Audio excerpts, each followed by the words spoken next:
ეს იყო უკრაინის ომის იმ რამდენიმე სფეროდან ერთ-ერთი, სადაც რუსეთს უპირატესობის შენარჩუნება შეეძლო. ტაქტიკა, რომელიც უზარმაზარი რაოდენობიდან დაიბადა და რუსეთს უკრაინული ინფრასტრუქტურის განადგურებისა და უკრაინელი ჯარისკაცების მოსპობის საშუალებას აძლევდა. მაგრამ უკრაინამ ყველაფერი შეცვალა. ეხლა უკრაინა რუსეთს აშკარად სჯობნის ერთ მართლაც შემაძრწუნებელ სფეროში. ერთადერთი ბრძოლა, რომელსაც ახლა მნიშვნელობა აქვს, უკრაინის მხარეს იხრება, რადგან უკრაინის დარტყმითი დრონები ლიდერობენ. რუსეთი დამთავრდა და უკრაინა მხოლოდ ახლა იწყებს. პირველად მას შემდეგ, რაც პუტინმა დაიწყო თავისი შეჭრა, უკრაინა ფრონტის ხაზებზე უფრო ცხაზბობ რომ დარტყმით დრონს იყენებს ვიდრე რუსეთი. ამის შესახებ პრეზიდენტის ადმინისტრაციის მოადგილემ პავლო პალისამ განაცხადა, რომელიც ამბობს, რომ სხვაობა უზარმაზარია და კიდევ უფრო გაიზრდება.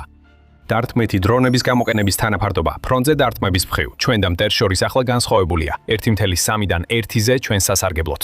ანუ ჩვენ 30%-ით მეტ დარტყმით დრონს ვიყენებთ ვიდრე მტერი და ეს შედეგს იძლევა.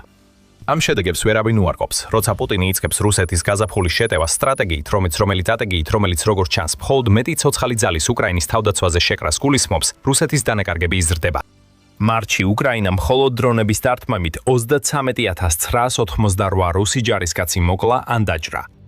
დონეცკში, სადაც რუსეთი შეტევას ახორციელებს სასოწარკვეთილი მცდელობით დაიკავოს ოლქი, რომელიც პუტინის პრიორიტეტების სათავეშია, უკრაინის დრონები დიდ წვლილს შეაქვთ იმაში, რომ რუსეთი თითოეულ დაკავებულ კვადრატულ კილომეტრზე 316 ჯარისკაცს კარგავს. ეს არის დრონებზე დაფუძნებული გამოფიტვა. და ახლა როცა უკრაინამ რუსეთს გადაასწრო დარტყმითი დრონების მიმართულებით, ეს მხოლოდ კიდევ უფრო დამენგრეველი გახდება პუტინის ძალებისთვის. ოპტიკურ ბოჭკოვანი დრონები ის სფეროა, სადაც რუსეთს დიდი ხანია უპირატესობა ჰქონდა. ყველაზე თვალსაჩინო მაგალითია იმ გარდატეხისა, რომელსაც ახლა ვხედავთ ფრონტზე. ეს დრონები, რომლებიც კაბელით არის დაკავშირებული და შესაბამისად ძირითადად დაცულია ჩარევისგან და სხვა ელექტრონული ომის მეთოდებისგან, რომლებიც სხვა ტიპის FPV დრონებსებს აწუხებს, დიდი ხნის განმავლობაში უკრაინის თავდაცვისთვის სერიოზული პრობლემა იყო. ეხლა ისინი რუსეთისთვის კაბელიან ეკლად იქცა. პოლის ამხელს, რომ ახლა ოპტიკურ ბოჭკოვანი სისტემები უკრაინის მიერ ფრონტის მთელ ხაზზე ყოველდღიურად განხორციელებული დრონების დარტყმების 32%-ს შეადგენს. რუსეთისთვის ეს მაჩვენებელი უფრო დაბალია და 24%-ს შეადგენს. ეს გვიჩვენებს, რომ რუსეთი ახლა უფრო მეტად უჭირს ოპტიკურ ბოჭკოვანი დრონების დარტყმების კოორდინაცია და ეს სირთულე სწორედ იმ დროს ჩნდება, როცა უკრაინა ამ ტიპის დარტყმითი დრონების გამოყენებაზე უფრო მეტად აკეთებს აქცენტს, ვიდრე ოდესმე. უკრაინას ყველაფერი ისე არ გამოსდის, როგორც სურს. როგორც არ უნდა შთამბეჭდავი იყოს ეს ცვლილება, პალისა აღნიშნავს, რომ უკრაინა მხოლოდ ხარისხით უტოლდება რუსეთს ოპტიკურ ბოჭკოვანი დრონების მიმართულებით, მიუხედავად იმისა, რომ რაოდენობით უპირატესობა აქვს. სხვა ნებისმიერ ქვეყანას ეს საკმარისი იქნებოდა. უკრაინისთვის კი ეს იმის მაჩვენებელია, რომ კიდევ უფრო მეტი უნდა გაკეთდეს საბრძოლო დრონების გასაუმჯობესებლად, რათა ყველა შესაძლო დონეზე რუსეთს აჯობოს. გარდა ამისა, მიუხედავად იმისა, რომ უკრაინას საერთო უპირატესობა აქვს, რუსეთი მაინც ინარჩუნებს გარკვეულ უბნებს, სადაც მისი საბრძოლო დრონების სტრატეგია უკრაინას უსწრებს. არსებობს ტერიტორიები, სადაც რუსები ძალისხმევას კონცენტრირებენ და ცდილობენ დაბალ საჰაერო სივრცეში უპირატესობის შექმნას, რათა პირველ რიგში თავიანთი სახმელეთო დანაყოფებისთვის ტაქტიკური წარმატების შესაძლებლობა უზრუნველყონ, აღნიშნავს პოლისა. თუმცა ეს ყველაფერი არ აკნინებს იმას, რაც უკრაინამ უკვე მიაღწია. ეს ბრძოლის ველზე მასშტაბური გარდატეხაა. რუსეთი კი სასოწარკვეთილად ცდილობს ამას წინააღმდეგობა გაუწიოს. რუსეთს მალე მოუწევს პასუხების პოვნა. მიუხედავად იმისა, რომ ამ ცვლილებას არავინ ელოდა, არსებობს მეორე, დრონებთან დაკავშირებული კომპონენტიც, სადაც უკრაინამ ასევე დაიწყო რუსეთის დომინირება. ამ მეორე კომპონენტზე მალე ვისაუბრებთ. დარტყმის დრონების მიმართულებით უკრაინის წარმატების დიდი ნაწილი განპირობებულია სწრაფი განადგურების ზონების შექმნით, რომლებიც რამდენიმე მილზე ვრცელდება იმ გამაგრებული რეგიონების გარშემო, რომელთა დაცვაც სურს. ეს განადგურების ზონები სავსეა სადაზვეროო და დარტყმის დრონებით, რომლებიც მუდმივად ნადირობენ რუს ჯარისკაცებზე, რომლებიც ცდილობენ უკრაინის ხაზების მიღმა შეღწევას. ჯარისკაცებს და ტექნიკას ამჩნევენ, შემდეგ კი დრონები ანადგურებენ მათ. ეს არის სქემა, რომელიც ფრონტის ხაზებზე ისევ და ისევ მეორდება და სწორედ ეს არის მთავარი მიზეზი, რატომაც რუსეთის გაზაფხულის შეტევის მსხვერპლთა რაოდენობა ასეთად მაღალია. Forbes-ის მიხედვით, რუსეთის პასუხი ამ პრობლემაზეა დრონების ჯგაზია დრონების ჯგუფების გამოყენება, რომლებიც მათი აზრით საშუალებას მისცემს უკრაინის განადგურების ზონის სტრატეგიის წინააღმდეგ ბრძოლას. ავტონომიური დრონების ჯგუფების გამოყენებით რუსეთი ფიქრობს, რომ შეძლებს უკრაინის დრონების თავდაცვის გარღვევას და ამით გზას გაუხსნის ქვეით ჯარისკაცებს შეტევისთვის. ამ მიდგომას გარკვეული ლოგიკა აქვს, მაგრამ მას თავისი ნაკლოვანებებიც აქვს. პირველ რიგში უკრაინა უფრო მეტ საბრძოლო დრონს აწარმოებს ვიდრე რუსეთი, თუ პოლისა მართალია 30%-ით მეტს. ეს კი ნიშნავს, რომ რუსეთის დრონების მასობრივი გამოყენების სტრატეგიას რაოდენობრივი პრობლემა ექნება, რაც მიუთითებს, რომ მას ფრონტის ხაზზე მხოლოდ შეზღუდულად გამოიყენებენ. ასევე საჭიროა ოპერატორები ამ დრონების მასისთვის. დიახ, ისინი შეიძლება ნაწილობრივ ავტონომიურები იყვნენ, მაგრამ დრონებს მაინც სჭირდებათ ოპერატორები, თუნდაც მხოლოდ იმისთვის, რომ ისინი პოზიციაზე მიიყვანონ და ჰაერში გაუშვან. ამ ოპერატორებს უწევთ თავი უკრაინის დარტყმის დრონების მოქმედების არეში მოაქციონ, რაც იმას ნიშნავს, რომ ისინი სამიზნეებად იქცევიან. რადგან რუსეთის მიერ შემოთავაზებული პასუხი უკრაინის დრონების უპირატესობაზე საუკეთესო შემთხვევაში არასრულყოფილია, უკრაინას ახლა აქვს უფლება კიდევ უფრო მეტად გამოიყენოს ის ახალი უპირატესობა, რომელიც თავად შექმნა. როგორც უკრაინა ხშირად აკეთებს, ის ავსებს იმ ერთ სიცარიელეს, რომელიც უკვე ვახსენეთ. პოლისა ამბობს, რომ ხარისხი მიუხედავად იმისა, რომ პირდაპირ პრობლემა არ არის, ეს ის სფეროა, სადაც უკრაინას დარტყმითი დრონების კუთხით გაუმჯობესება შეუძლია. ამჟამად ამ სფეროში მას რუსეთთან თანასწორობა აქვს, ხოლო მოცულობის მხრივ უპირატესობა. თუმცა ბრძოლის ველზე ახალი ტექნოლოგიები ჩნდება, რომლებიც უკრაინის დარტყმის დრონებს კიდევ უფრო საშიში არაღად აქცევს, ვიდრე ისინი უკვე არიან. ხელოვნური ინტელექტი, ანუ AI, დიდ როლს ასრულებს უკრაინის მცდელობაში ხარისხის მხრივ წინ წაიწიოს. აპრილის 9-ის ანგარიშში კიევ-პოსტმა განაცხადა, რომ უკრაინის სამხედროებმა გამოუშვეს ხელოვნურ ინტელექტზე დაფუძნებული ტაქტიკური დრონების ახალი თაობა, რომლებიც ჯემინგის მიმართ მდგრადია და რთულია მათი აღმოჩენა რადარებისთვის, რომლებიც დრონების ელექტრონულ ნიშნებს ეძებენ. ეს ახალი AI დრონები არა მხოლოდ რთულია ჩამოაგდო, არამედ უფრო შორსაც დაფრინავენ, ვიდრე ის შეტევითი დრონები, რომლებიც უკვე აქვს უკრაინას. კიევ-პოსტის თქმით, უკრაინის დრონების შემდეგი თაობა დაახლოებით 2-ჯერ უფრო შორს შეუძლია გაფრენა, ვიდრე ისინი, რომლებიც უკვე ათასობით რუს ჯარისკაცს კლავენ. ეს მათ მრავალმხრივად გამოსაკენებელსაც ხდის, ისევე როგორც საშიშს. და ეს უკრაინას აძლევს შესაძლებლობას გამოიყენოს თავისი ხელოვნური ინტელექტით აღჭურვილი დარტყმითი დრონები რუსეთის ტერიტორიაზეც, ისევე როგორც უკრაინის ოკუპირებულ რეგიონებში. ამ შესაძლებლობებს უკვე იყენებენ და იშვიათი შემთხვევაა, რომ სიმართლის გამჟღავნებისთვის მადლობა რუს ოფიციალურ პირს უნდა გადაუხადოთ. ივან პროკოტკო, რომელიც რუსეთის მიერ დანიშნული მერი ოკუპირებულ ქალაქ ჰოლივკაში ამბობს, რომ საკუთარი თვალით ნახა უკრაინის ახალი ხელოვნური ინტელექტით აღჭურვილი დრონების როები. ტერმა დაიწყო ახალი დრონების, სახელად მარსიანების გამოყენება, რომლებსაც სამწუხაროდ აქვთ ფრენის სიჩქარე 300 კმ/სთ, ანუ 186 მილი/სთ. ისინი აღარ დაფრინავენ ოპერატორის მართვით, არამედ იმართებიან ხელოვნური ინტელექტით. ასე აცხადებს პროხოტკო, როგორც კიევ-პოსტი იუწყება. მან ასევე დაამატა, რომ ისინი ელექტრონული ომის სისტემებისთვის შეუმჩნეველია და დრონების დეტექტორებიც ვერ აფიქსირებენ მათ. არსებობს ხმები, რომ ეს დრონები ერთობლივი წარმოების შეთანხმებების შედეგია გერმანიასა და საფრანგეთთან, მაგრამ რუსეთისთვის ეს ყველაფერი ნიშნავს იმას, რომ უკრაინას უკვე ჰყავს დარტყმითი დრონები, რომლებიც უფრო შორს დაფრინავენ, უფრო ძლიერად ურტყამენ და ამით უკრაინა ზრდის რაოდენობრივ უპირატესობას, რომელიც ახლახან მოიპოვა. რაც შეეხება უფრო შორს ფრენას, ეს დიდი პრობლემა რუსეთისთვის კიდევ უფრო მძიმდება. აპრილის 8-ის სტატიაში United 24 მედიამ გაავრცელა ინფორმაცია, რომ უკრაინა ასევე მუშაობს FPV ტიპის ახალ დრონზე, რომელსაც შეუძლია რუსეთის ხაზების მიღმა უფრო ღრმად დარტყმა. ისევ იუწყებიან, რომ ეს სისტემა უკვე გამოიყენება და მას ვიდეოზე აფიქსირებს რუსეთის ელიტური რუბიკონის დრონების დანაყოფი. ვიდეო მასალა გვიჩვენებს, რომ უკრაინამ დაიწყო აეროდინამიკური ფრთების დამატება კვადროკოპტერ FPV დრონებზე, რომლებსაც რუსეთთან ბრძოლაში იყენებს. ეს ფრთები დამატებით აწევას უზრუნველყოფს, რაც თავის მხრივ ანცირებს ენერგიის რაოდენობას, რომელიც საჭიროა დრონების ჰაერში შესანარჩუნებლად. ენერგიის ნაკლები მოხმარება ნიშნავს მეტროს ცაში, ხოლო მეტი დრო ცაში ნიშნავს, რომ დრონებს შეუძლიათ უფრო დიდი მანძილის დაფარვა, ვიდრე ადრე შეეძლოთ. ეს იმდენად მარტივი გადაწყვეტაა, რომ გენიალურია. ძირითადი აეროდინამიკისა და იმის კომბინაცია, რაც უკრაინას უკვე აქვს, ქმნის სრულიად ახალ საფრთხეს რუსეთისთვის.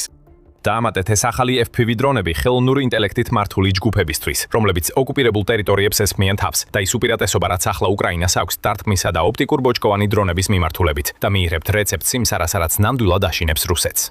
დრონების ომში წინა ხაზზე უკრაინა იმარჯვებს. და ეს ერთადერთი გამარჯვება არ არის, რაც უკრაინამ დრონების ფრონტზე მოიპოვა. მაგრამ სანამ ამაზე უფრო დეტალურად ვისაუბრებთ, თქვენ უყურებთ სამხედრო შოუს. კიდევ ბევრი საინტერესო მასალა გვაქვს, ასე რომ გამოიწერეთ არხი, რომ არ გამოგჩნდეთ ჩვენი ვიდეოები. ასე რომ უკრაინა ფრონტის ხაზზე დრონების ომში იმარჯვებს. პუტინი მაინც იმედოვნებდა, რომ რუსეთი შეძლებდა შეენარჩუნებინა უპირატესობა ღრმა დარტყმების კატეგორიაში. მინიმუმ ასე რუსეთის მიერ უკრაინის ქალაქებისა და მშვიდობიანი მოსახლეობის ტერორიზება მის ჯარისკაცებს უპირატესობას მისცემდა ადგილზე, მაგრამ ცუდი ამბავია პუტინ. უკრაინა არა მხოლოდ უპირბედებს რუსეთს დრონების ომში, რომელიც ფრონტის ხაზზე მიმდინარეობს, არამედ ასევე ლიდერობს შორ მანძილზე დარტყმებშიც. და უკრაინის ღრმა დარტყმის სტრატეგია მთლიანად მიმართულია რუსეთის საომარი მანქანის შიგნიდან განადგურებაზე და არა იმავე ტერორისტული ტაქტიკის გამოყენებაზე, რასაც პუტინი იყენებს. 6 აპრილს United 48 მედიამ გაავრცელა ინფორმაცია, რომ მარტი იყო პირველი თვე მას შემდეგ, რაც პუტინმა დაიწყო თავისი შეჭრა, როდესაც უკრაინამ რუსეთზე მეტი დრონი გაუშვა, ვიდრე რუსეთმა მოახერხა უკრაინაზე გაშვება. გაითვალისწინეთ, რომ ციფრები შეიძლება იყოს პროპაგანდით შეფერილი, რომელსაც თითოეული ქვეყანა ავრცელებს. უკრაინის საჰაერო ძალები იუწყება, რომ მარტში მათ თავი უნდა დაეცვათ რუსეთის 6462 დრონისგან. უკრაინის თქმით, ამ დრონებიდან დაახლოებით 90% იყო ჩამოგდებული, ან სხვაგვარად განეიტრალებული.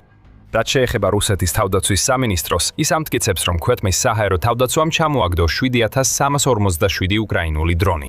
რა თქმა უნდა, რუსეთი იქცევა ისე, თითქოს უკრაინის დრონების წინააღმდეგ 100%-იანი წარმატების მაჩვენებელი აქვს. ცხადია, ასე არ არის და ეს ფაქტი სულაც არ არის ის სიძლიერის დემონსტრირება, როგორც რუსეთის თავდაცვის სამინისტროს გონია. ჩამოგდებული იყოს თუ არა, უკრაინამ თითქმის 900-ით მეტი შორ-მანძილზე მოქმედი დრონი გაუშვა, ვიდრე რუსეთმა. კიდევ ერთი რაოდენობრივი სხვაობა თავს იჩენს. და ეს სხვაობა აშკარად უკრაინის სასარგებლოდ არის. სიტუაციას რუსეთისთვის კიდევ უფრო ამძიმებს ის ფაქტი, რომ მის მიერ გაშვებული 6462 დრონი 2026 წლის რეკორდია. ეს 28%-ით მეტია იმ დრონებზე, რაც რუსეთმა თებერვალში გაუშვა, რაც თავის მხრივ იანვარში გაშვებულ დრონებზე ზრდას წარმოადგენდა. რუსეთმა ასევე 52%-ით ნაკლები რაკეტა გაუშვა უკრაინის წინააღმდეგ მარტში, ვიდრე თებერვალში, რაც მიუთითებს, რომ პუტინის ძალები ცდილობდნენ ნაკლები რაკეტების წარმოება დრონების რაოდენობის გაზრდით აენაზღაურებინათ. თუ ასეა, მაშინ უკრაინამ უბრალოდ დაამსხვრია რუსეთის 2026 წლის დროების რეკორდი. კიდევ ერთი უპირატესობა უსხლტება პუტინს ხელიდან და ეს ძალიან მნიშვნელოვანია. რუსეთის შორ-მანძილზე დარტყმების კამპანია გათვლილი, სახიფათო და მთლიანად უკრაინის მშვიდობიანი მოსახლეობის ტერორიზების თავის იყო შექმნილი. ჩვენ ეს ვიხილეთ გასულ ზამთარში, როდესაც რუსეთმა გააძლიერა თავისი შორ-მანძილზე დარტყმები, მაშინ როცა უკრაინაში ტემპერატურა -4 ფარენჰეიტამდე დაეცა. რუსეთმა ის შესაძლებლობა გამოიყენა, რომ უკრაინის გათბობისა და ენერგეტიკული ინფრასტრუქტურა მაქსიმალურად დაეზიანებინა, რამაც უკრაინის მოსახლეობა აიძულა ჩვეულებრივზე უფრო მძიმე ზამთარი გაეძლო. რუსეთის შორ-მანძილზე დარტყმების რაოდენობის რაოდენობა და სიხშირე ომის დაწყების შემდეგაც იზრდება. უკრაინის ახალი ხმა აღნიშნავს, რომ 2022 წელს რუსეთმა 3010 დრონის შეტევა განახორციელა. მომდევნო წელს ეს რიცხვი თითქმის გაორმაგდა და 6011-ს მიაღწია. 2024 წელს ეს რიცხვი იყო 15955, ხოლო 2025 წელს დრონის შეტევების რაოდენობამ 26327 მიაღწია. ეს რიცხვები ასახავს გრძელვადიანი დარტყმების მუდმივ ესკალაციას, რაც როგორც აღნიშნავს გამოცემა, მხოლოდ 2025 წლის პირველ 11 თვეში 2132 უკრაინამ მშვიდობიან მოქალაქეს სიცოცხლე დაუჯდა.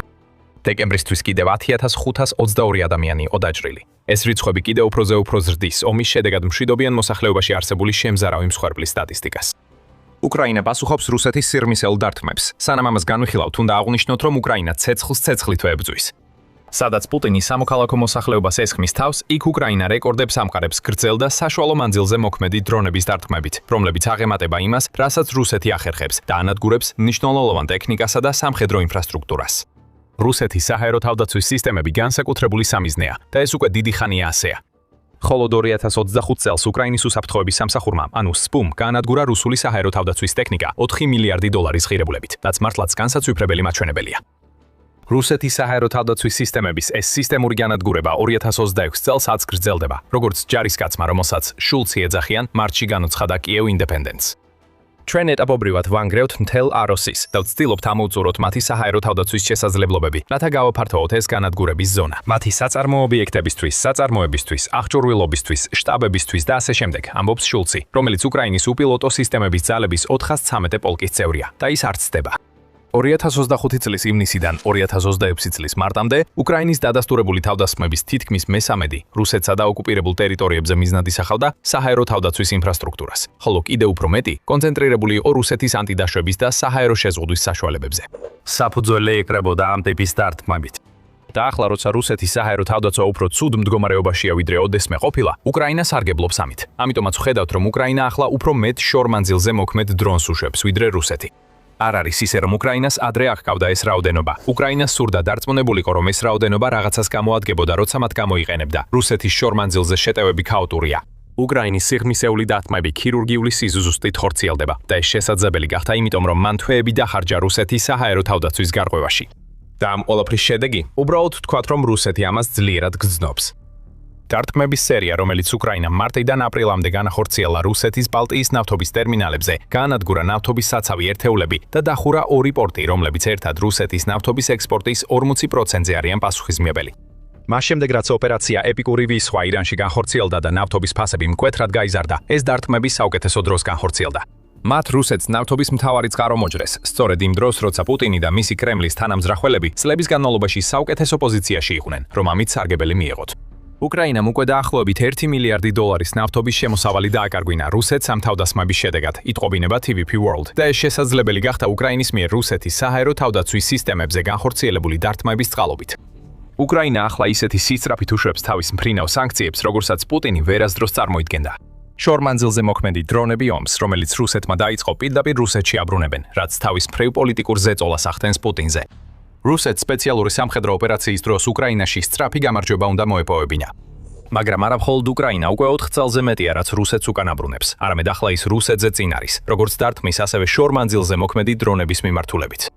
თვით პუტინთან ასე ახლოს მყოფი ყოფილი თავდაცვის მინისტრი სერგეი შოიგუც კი აკეთებს განცხადებებს, რომლებიც აღიარებს, რომ ომი უკრაინის წინააღმდეგ გეგმის მიხედვით არ მიმდინარეობს.